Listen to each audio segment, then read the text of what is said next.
I cannot believe I have to make this video. In January of 2021, the San Francisco School District decided to rename Abraham Lincoln High School because Abraham Lincoln was apparently a racist. Though this decision was deeply criticized by members of both sides, and eventually the school district rescinded their decision, the fact is, there are thousands of Americans who believe that Abraham Lincoln, the great emancipator Abraham Lincoln, should be canceled. In today's In Defense of video, I defend Abraham Lincoln. Part 1. Lincoln said racist things. This is the most common criticism of Lincoln, and frankly, the one that angers me the most. But, to be fair, I'm going to go over all of the famous racist quotes Lincoln ever said to help build a better understanding of why he might have said them. The first quotes I'm going to go over are the famous Lincoln-Douglas debates. For those who don't know, prior to the 1860 election, in 1858, Abraham Lincoln ran for Illinois Senate seat against Stephen A. Douglas. Ironically, they would go against each other in the presidential election as well later, but that's kind of crazy. Lincoln lost the small battle, but won the war. Anyway, there was a series of 7 debates, and amongst the hotly debated topics was race relations, specifically about slavery. This is where we see many of the controversial Lincoln quotes that your liberal aunt likes to share with you on Facebook. Before Lincoln's 4th debate against Stephen Douglas, many Democrats in Illinois accused Lincoln of supporting racial equality. Though this is standard today, in early 19th century politics, this was a death sentence. So, Lincoln needed to have a response to these allegations. His response was, and I quote, "I am not, nor ever have I been, in favor of bringing about in any way the social and political equality of the white and black races. I am not, nor ever have been, in favor of making voters or jurors of Negroes, nor of qualifying them to hold office, nor to intermarry with white people. And I will say, in addition to this, that there is a physical difference between the white and black races, which I believe will forever forbid the two races from living together on terms of social and political equality. Inasmuch as they cannot live, while they do remain together, there must be a position of superior and inferior, and as much as any other man am in favor of having the superior position assigned to the white race." Yikes. Well, I get by our 21st century standards that quote might sound really damning, but when you take into consideration the time period and the context of Lincoln's comments, they were pretty standard for the time. You have to keep in mind Lincoln was a politician, and the electorate he was trying to campaign for was full of white supremacists. Illinois was in the north, but still, white supremacy was all around them. If you're accused of wanting interracial marriage, you denied it like the plague, because that was the only way to be elected in that time. Moreover, if you notice in that quote, Lincoln uses some very precise wording. Lincoln never claims that he was against the abolition of slaves, which was a very progressive belief at that time. In fact, evidence that Lincoln was against slavery comes from a Lincoln quote which states, he did insist that black people were entitled to what they called the natural rights of man, life, liberty, and the pursuit of happiness, and also that black people were entitled to what they used to call the fruits of their own labor. Many historians such as myself cite the Lincoln-Douglas debates as simply debates. Lincoln made these comments about racial equality out of self-defense to get elected. In fact, if you dig deeper into the Lincoln-Douglas debates, racial issues were not one of Lincoln's main priorities during the Senate election. Basically, we should not denounce Lincoln completely over some racist comments. Instead, we need to look at the evidence of his presidency. But History Channel guy, Lincoln did not initially fight the Civil War to end slavery. He fought it to preserve the Union. What do you have to say to that? Do you remember the quote? "If I could save the Union without freeing any slaves, I would do it. And if I could save it by freeing all the slaves, I would do it. And if I could save it by freeing some and leaving others alone, I would also do that." Also, do you remember the Emancipation Proclamation? It did not free the slaves in the North. It only freed the slaves in the rebelling territories. What do you have to say about that? Yes, I understand both of those quotes. But You have to understand is like everything, one needs to understand the historical context. Maryland, a slave state who was loyal to the Union, surrounded Washington, D.C. Kentucky and Delaware were two other slave states which decided to stay in the Union. What this meant was Lincoln couldn't just get out the gate and outlaw slavery because he knew that politically this could lead to these key border states leaving the Union. Moreover, as the war progressed, Lincoln was adamant about passing the 13th Amendment, which freed the slaves. This is even more impressive with the fact that Lincoln passed the amendment in the Congress of 1864, a Congress which still had Copperhead Democrats in it. Lincoln passed this amendment with unity from both parties, and he did not wait for the next Congress, which would be full of Republicans. Essentially, he gained emancipation 2 to 3 years earlier than what it would have been if he didn't do this. So, in summary, when it comes to Lincoln's comments about preserving the Union and the failure of adding northern states to the Emancipation Proclamation, we need to understand these were political decisions to ensure that the Union won the war. Lincoln was a skilled politician who hated slavery, but he knew slavery could not end overnight, and instead, you needed to gradually push the envelope until it was the right time for emancipation. Lincoln acted perfectly in handling slavery, and because he took small steps instead of giant leaps, freedom was finally gained for the slaves. Part 2. The American Colonization Society. Over 50 years before Lincoln ran for president, a group called the American Colonization Society was established to attempt to move enslaved blacks from America to Africa. The belief at the time was due to racism in the United States, freed slaves and freed blacks would never fully integrate into the United States. So, the liberal belief at the time was to create settlements such as Liberia and send them there. Obviously, this was a terrible belief, but considering the alternative of having blacks enslaved in southern states, Americans wanting to establish ethno-nation states for freed slaves seems like a pretty reasonable and kind policy. This now brings me to Lincoln and his relations to the American Colonization Society. In 1836, Lincoln ran on a land distribution proposal which would have set aside state funds which would be used for the colonization of Africa, specifically Africans in Liberia. In 1852, in a speech discussing slavery, Lincoln said colonization would, and I quote, free our land from dangerous presence of slavery while also restoring a captive people to their long-lost fatherland, with bright prospects for their future. In Lincoln's less famous 1854 run for Senate, there's also evidence that he supported the relocation of slaves, as Lincoln attended a colonialist meeting at the Illinois State House a few days before the Senate selection proceedings began.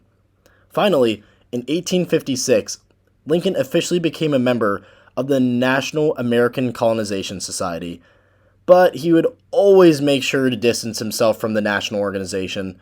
So, unfortunately, Lincoln did hold the belief that freed slaves could not fully integrate into American society, but this does not mean this belief came out of racism. In fact, I would argue Lincoln originally supporting the American Colonization Society came out of love for freed slaves. Lincoln was an extremely smart man, and he could completely foresee that after emancipation, groups such as the KKK would rise up in the South. The Reconstruction South could be argued as worse than slavery in some regards, and by sending emancipated slaves to Africa, in Lincoln's mind, he was preventing them from facing the harshness of the Reconstruction South. But it should also be noted that Lincoln evolved with his beliefs on what should be done with emancipated slaves.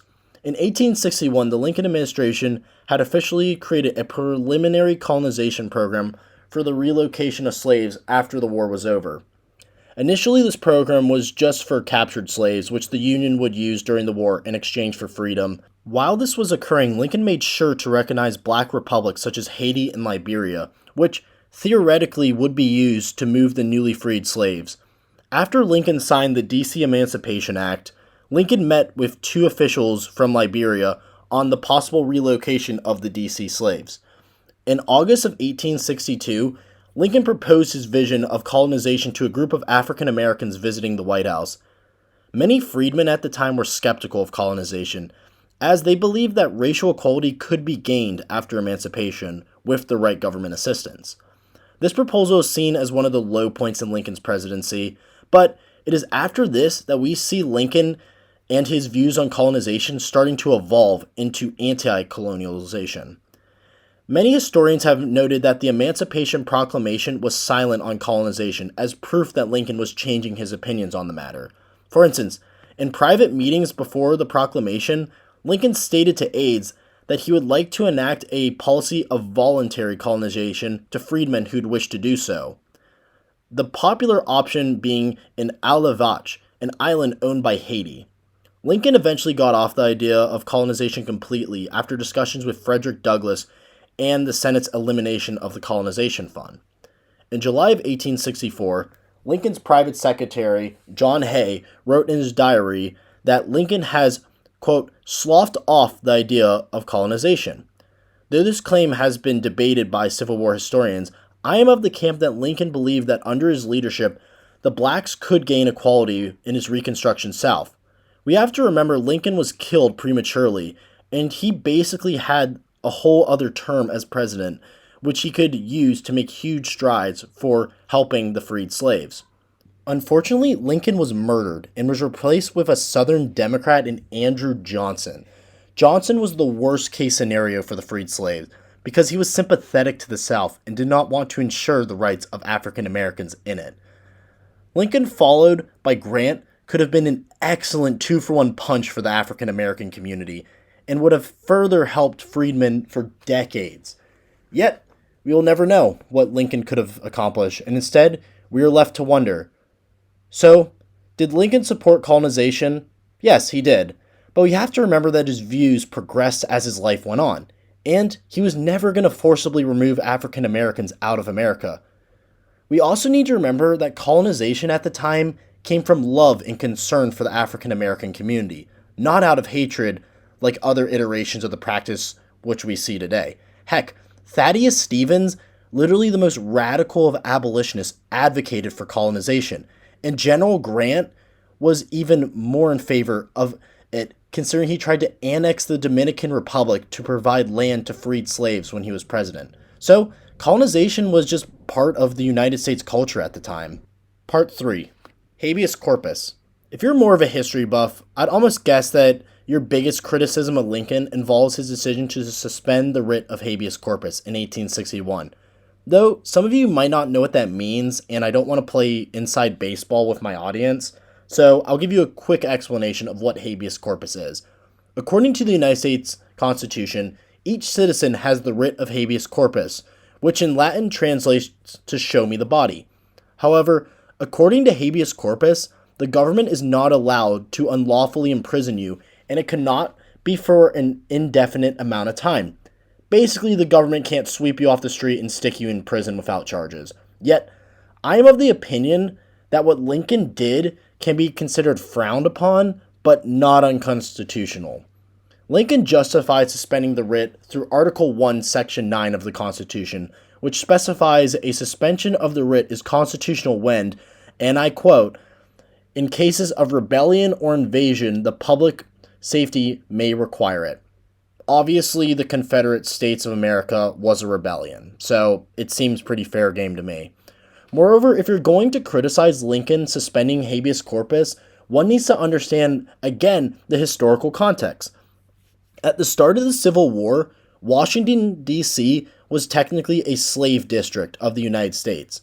Moreover, D.C. was surrounded by Virginia and Maryland, 2 slave states, one loyal to the Union in Maryland and one unloyal. Lincoln understood the risk of having the capital surrounded by enemies, and to ensure espionage wouldn't lead to a Southern victory, he had to take drastic actions. Those drastic actions were Lincoln suspending the writ of habeas corpus anywhere between Washington, D.C. and Philadelphia. This gave military authorities the necessary power to silence dissenters and rebels. This, like the Emancipation Proclamation and the Preservation of the Union comments, were political comments to ensure that the Union won the Civil War. Lincoln had to deal with radical Republicans who wanted to punish the South for succeeding, and peace Democrats who did not want to overstep themselves when dealing with the South. One wrong move, and Lincoln could have other state governments sympathetic, or even worse, they could secede from the Union. There was a fair share of rebels in Kentucky, West Virginia, Missouri, and Maryland, and think about how close Maryland was. I do not have any issues of suspending the writ of habeas corpus in wartime, and without this action, I fear that the Union would be susceptible to Southern spies who could have easily come from Virginia to talk about the troop movements or policies proposed by Lincoln and his generals. In all, we should not blame Lincoln for this at all. Instead, blame John Adams for his acts, which I have a video about. Lucky me. Part 4. Lincoln and the Natives. Okay, this one is a lot less talked about. Lincoln and his relationship with the natives is a very rarely discussed historical topic, but the San Francisco School District cited his relations for the natives as the main reason why they wanted to switch the name. So, I guess to discuss Lincoln and his views on the natives, we need to start from the beginning. Unlike many U.S. presidents, Lincoln grew up on America's frontier, where natives and whites fighting over territory was commonplace. Though there's no evidence of Lincoln having direct conflicts with the natives in his youth, Lincoln grew up with stories of savage Indians attacking local farms in his area. In fact, Lincoln's grandfather, Abraham Sr., died of an Indian raid while he was planting corn with his sons. As one can see, anyone would have negative views on natives when growing up in this atmosphere. I would be scared too that a band of Indians would come and kill me. Later in life, Lincoln would volunteer for the Black Hawk War, but would never see combat. But on why he joined the war, Lincoln wrote in his autobiography that it was because the story of his grandfather was, and I quote, "a legend more strongly than all other imprinted on my mind and memory." Basically, his grandfather had an influence on him. Though at first Lincoln joined in the classic fight some natives mantra, he developed a deeper understanding of Native Americans during his 3-month enlistment. In fact, according to one story, Lincoln stopped his fellow officers from shooting an elder Indian messenger, which just shows Abe was a pretty cool guy. When Lincoln became president, he saw himself as the great father of the natives, which sounds a little racist now that I say it out loud. And he wanted to help transition them to assimilate into American culture. At first, it seemed Lincoln would have been genuinely good to the natives, but this all changed during the onslaught of the Civil War. Though Lincoln was of the opinion that natives pose a threat to white settlers moving west, and with the signing of the Pacific Railroad Act, Lincoln's administration shifted millions of acres of tribal land to settlers and railroad companies. But that was the extent of Lincoln's harshness towards the natives, as he was dealing with the Civil War. So Lincoln allowed for local officials to handle the Indian issues until he could be more proactive with it. Obviously, he was never able to be more proactive with it because he was assassinated in 1865. For instance, in 1864, local officials handled the removal of 10,000 Navajo people who were later put in internment camps. That's disgusting, and we need to denounce that. However, Lincoln did not have direct rule over it. That same year, a local volunteer regiment in Colorado massacred 200 unarmed Arapaho and Cheyenne people. These were women and children at Sand Creek. Obviously, both of these actions are disgusting, but they were done by local officials, not under Lincoln's direct orders. Though it would be nice if Lincoln prevented these atrocities, getting information out west sometimes took weeks, and these actions were already done, so Lincoln could not have been proactive with Native relations, especially when the Civil War was taking up most of his time. Frankly, Lincoln being proactive with the natives at this time is just an unrealistic expectation that revisionist historians try to do. But what about Lincoln executing 39 natives at once, the most ever in United States history? Okay, but those executions came after the Dakota Uprising, which was a war, a W-A-R, war. And those who were executed were tried for murder, an act hopefully my whole audience can agree is morally reprehensible. In fact, initially 303 were convicted of these crimes, but Lincoln pardoned all but 39 of them with the most evidence, which is an insane amount of pardons if you think about it. Lincoln did not have to look into these cases. So, Lincoln was not the best president to the natives, but compared to presidents such as Van Buren and Jackson, who literally had the Trail of Tears under their presidencies, Lincoln was pretty humane to the natives. I think Lincoln's legacy with the natives should just be of gross negligence on his part because he was focused on the Civil War instead of a bigoted racist that your liberal aunt likes to cite and bring to school board meetings in San Francisco, apparently. Part 5. Lincoln's accomplishments. Like my previous videos, I'm going to end the video by talking about why students should learn about these historical figures. And I gotta say, Lincoln has a lot. Let's start with the obvious one. Prior to Lincoln being elected president, barely anyone in the United States believed slavery could end as soon as 1865. Yet, in just 4 years of becoming president, Lincoln was responsible for the freedom of over 4 million slaves. Moreover, Lincoln successfully kept foreign powers out of the Civil War by shifting the focus of the war from preserving the Union to making it about slavery.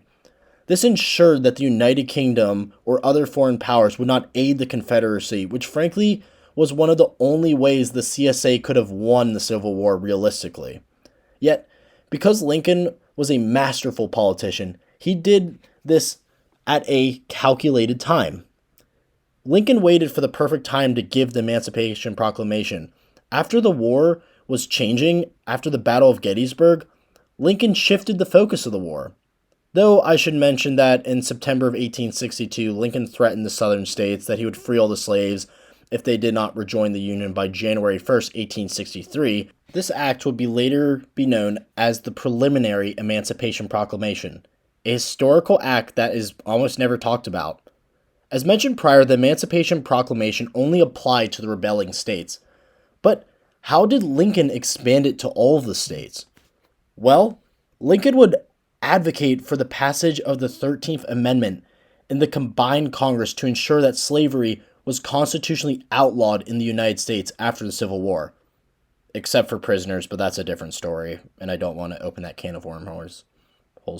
Anyway, moreover, many scholars like to attribute the rise of Lincoln to the rise of classic liberalism, which started to take off in the mid-19th century. Famous liberal statesman and free trader Richard Codman once remarked, "History has few more important incidents than that which marked the overthrow of human slavery in the New World." Well done, Lincoln. Well done. Militarily, Lincoln was instrumental in allowing colored troops to fight in the Union Army. Though at first freed slaves were barred from fighting in the Civil War, by the war's end, over 180,000 African Americans were fighting for the Union Army. Of those were famous regiments such as the 54th Massachusetts and the 1st South Carolina, both of which fought well for the Union Army. I do want to shout out the 1st Kansas Colored Infantry Regiment, though, because I feel like the 54th Massachusetts gets all the hype, but the 1st Kansas was the first black unit to see combat during the Civil War. Though the regiment lost almost half of its numbers in the Battle of Poison Spring, the 1st Kansas needs to be remembered by more historians for this important feat. Anyway, back to Lincoln. Lincoln also had some accomplishments not involving the Civil War. But before I get into those, did you know that Lincoln is actually in the Wrestling Hall of Fame? Well, it's true. He actually has a long and illustrious wrestling career back in Illinois when he was a young man. I could make a video on it, but other YouTubers have done an awesome job, so I think I'm just gonna let those ones sit on its own. Lincoln was also responsible for creating the Department of Agriculture. Though Lincoln established the Department of Agriculture as the People's Department, and it was meant for a non-cabinet position, the Department of Agriculture has evolved into one of the most important functions of government. In fact, the reason why farmers are giving subsidies to grow corn can be traced to the Department of Agriculture. This policy has single-handedly ensured that America has a stable food supply, as farmers are governmentally incentivized to grow non-cash crops such as corn and wheat.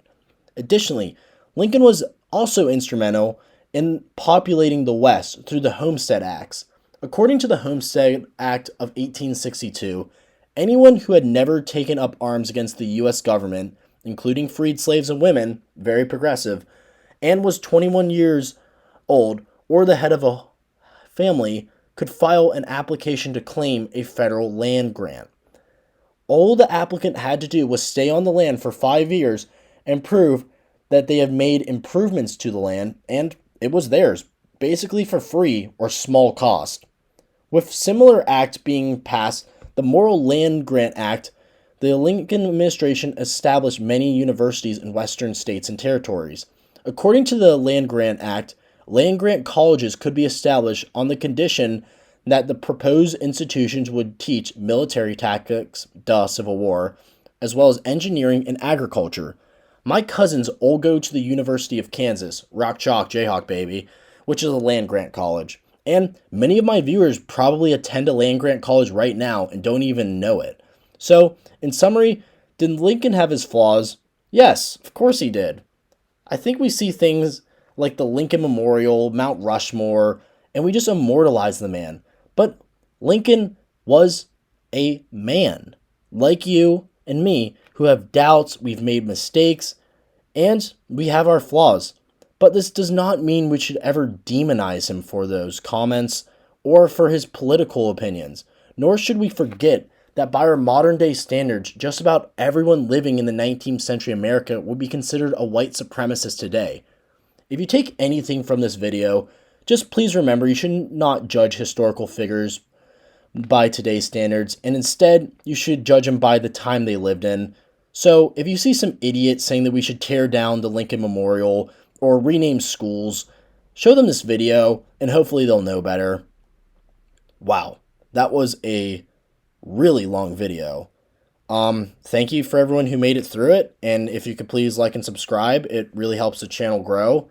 And let me know what's the next historical figure I should do an in defensive video for. I really love doing these, so just keep them coming. Thanks, guys. See you soon.